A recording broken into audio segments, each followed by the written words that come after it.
Nosso Lar, de Francisco Cândido Xavier, pelo Espírito André Luiz. Coleção A Vida no Mundo Espiritual. Capítulo 40. Quem semeia, colherá. Eu não sabia explicar a grande atração pela visita ao departamento feminino das câmaras de retificação. Falei a Narcisa do meu desejo, prontificando-se ela a satisfazer-me. Quando o pai nos convoca a determinado lugar, disse bondosa, é que lá nos aguarda alguma tarefa. Cada situação na vida tem finalidade definida. Não deixe de observar este princípio em suas visitas aparentemente casuais. Desde que nossos pensamentos visem a prática do bem, não será difícil identificar as sugestões divinas. No mesmo dia, a enfermeira acompanhou-me à procura de Nemésia, prestigiosa cooperadora naquele setor de serviço. Não foi difícil encontrá-la.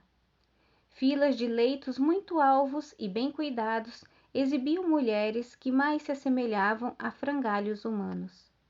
Aqui e ali, gemidos lacinantes, acolá, angustiosas exclamações.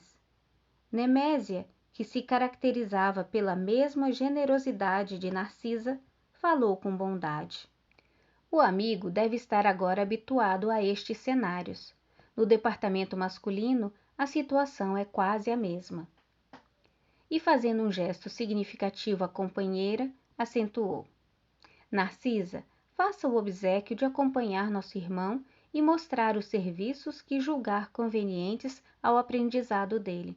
Fiquem à vontade.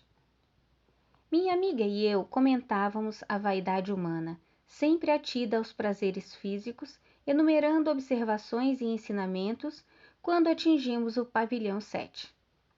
Localizavam-se ali algumas dezenas de mulheres em leitos separados, um a regular distância.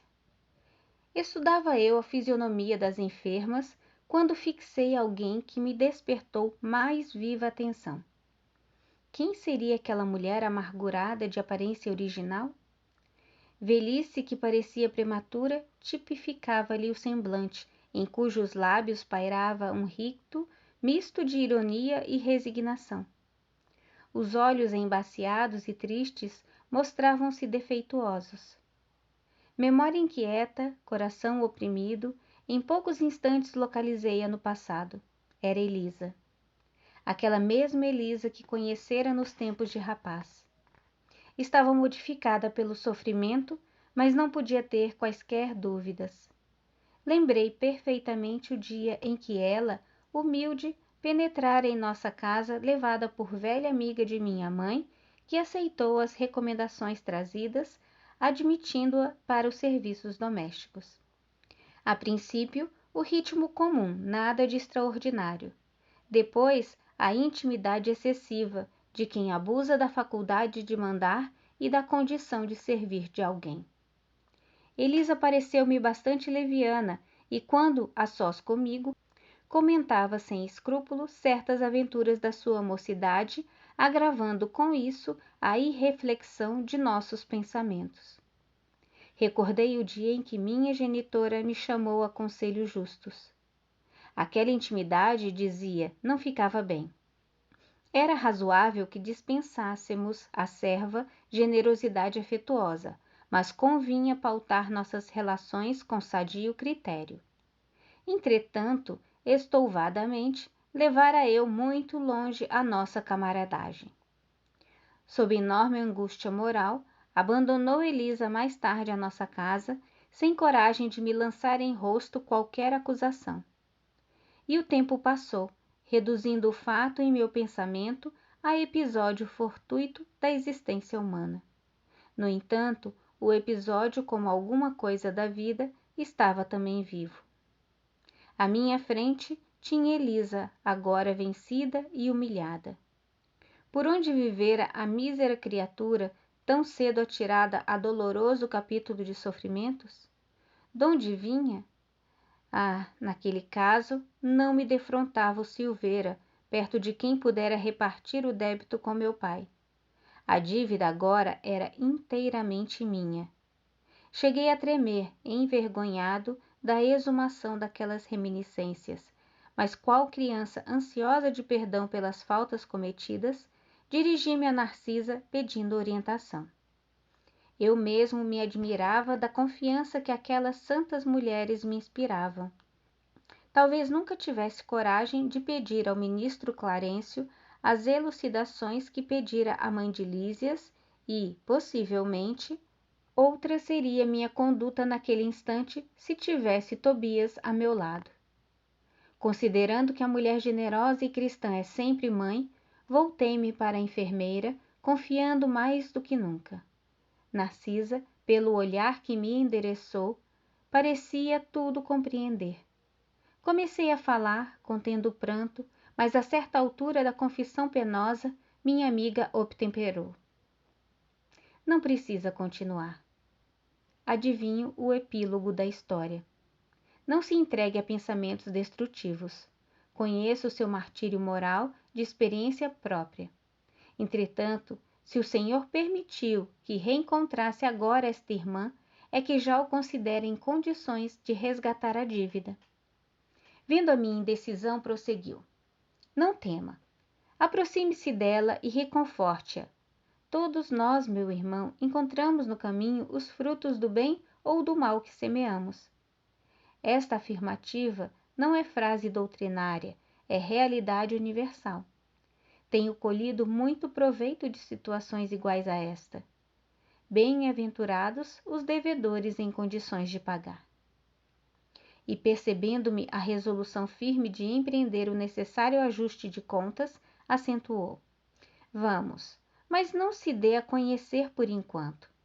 Faça-o depois de beneficiá-la com êxito. Isso não será difícil, pelo fato de continuar ela em cegueira quase completa temporariamente. Pelas forças que a envolvem, noto-lhe a triste característica das mães fracassadas e das mulheres de ninguém. Aproximamo-nos. Tomei a iniciativa da palavra confortadora. Elisa identificou-se dando o próprio nome e prestando de boa vontade outras informações. Havia 3 meses que fora recolhida às câmaras de retificação. Interessada em castigar a mim mesmo diante de Narcisa, para que a lição me penetrasse na alma com caracteres indeléveis, perguntei. E sua história, Elisa? Deve ter sofrido muito. Sentindo a inflexão afetuosa da pergunta, sorriu muito resignada e desabafou. Para que lembrar coisas tão tristes? As experiências dolorosas ensinam sempre, objetei. A infeliz, que apresentava profunda modificação moral, meditou alguns instantes como quem concatenava ideias e falou.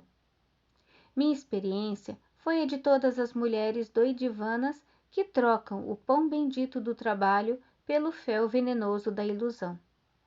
Nos tempos da mocidade distante, como filha de um lar paupérrimo, valia-me do emprego em casa de abastado comerciante, onde a vida me impôs imensa transformação.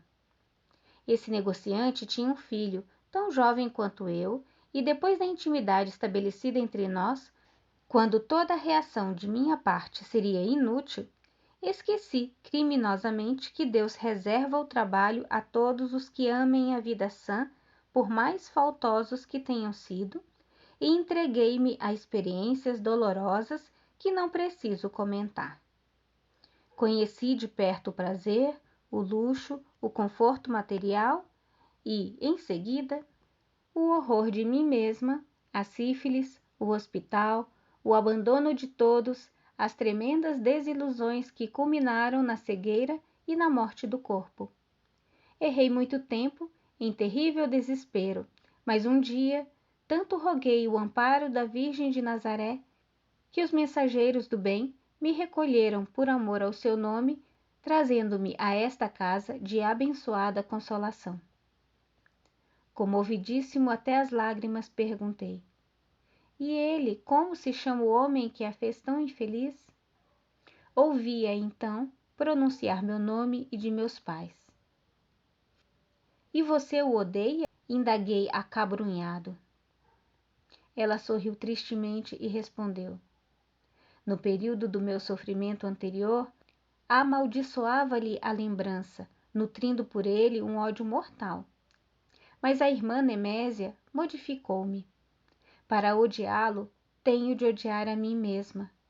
No meu caso, a culpa deve ser repartida. Não devo, pois, recriminar ninguém. Aquela humildade sensibilizou-me.